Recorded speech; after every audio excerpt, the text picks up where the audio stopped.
"Are you all right?" Loop stiffened at the sound of a decidedly masculine voice.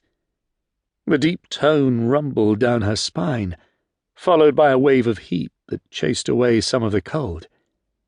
A similar heat filled her cheeks, and she cursed herself for not paying better attention to her surroundings. For a split second her embarrassment overwhelmed her, but bit by bit a touch of icy fear joined it. She was alone and naked in the middle of the woods. Animals may recognize the wolf inside her, but a human wouldn't. Her heart pounded. "Breathe," she told herself. "He asked if you are all right. There's probably nothing to worry about." Grateful that her naked body was almost completely submerged, she turned in the water, without rising to reveal any more flesh. She raised her attention to the figure standing across the lake, her brain whirring to think of some excuse for why she was bathing in the forest surrounded by wolf pups. Her jaw dropped.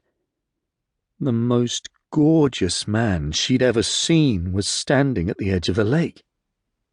From her angle, she couldn't tell how tall he was, but he radiated strength. His soft brown hair and matching eyes, paired with a lean, muscled body, conspired to heat her blood. She wondered that the lake wasn't boiling around her. The clean cut of his snug trousers revealed thick muscles, and the jacket he wore cradled his broad shoulders nicely, fastening firmly down his stomach. The wind was so gentle here in the middle of the trees that there was hardly a breeze to stir the tails of his coat. Sunlight pierced the trees to reflect off the sword he held at the ready.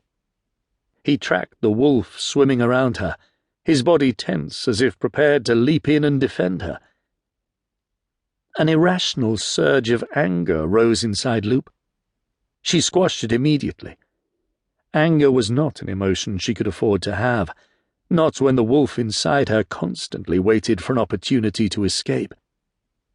Thus far, Loop had been able to hold it inside except during the full moon, but she was certain that too much of the wrong emotion could tip the scales in the monster's favor.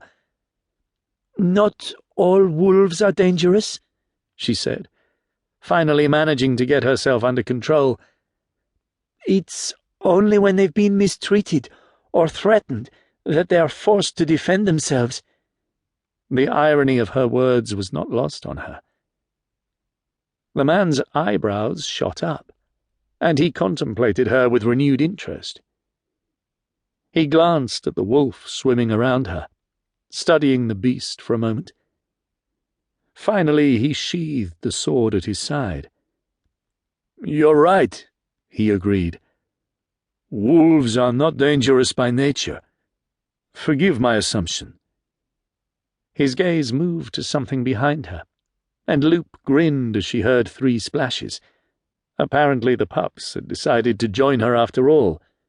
"You have quite a family going here." Loop started to nod, but the poke of a tiny claw in the middle of her back startled her. She yelped and nearly shot out of the lake.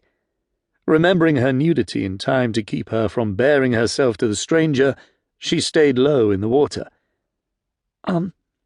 If you wouldn't mind facing the other way?" she asked lightly, trying to ignore the increasing heat in her cheeks. Something shifted behind the man's eyes, as if he were actually taking a moment to consider her request. The thought that part of him wanted to refuse her, wanted to keep his eyes on her, made things low in Loop's body tighten. She was almost disappointed when the man finally nodded. "My apologies. Yes, of course." He gave her his back. After only a second of hesitation, Loop climbed out of the lake and went to where her clean clothes were bundled. Drying herself quickly with a small towel she'd brought, she kept her eyes firmly on the ground. Only after she was dressed did she raise her gaze to the stranger. "Thank you, monsieur,"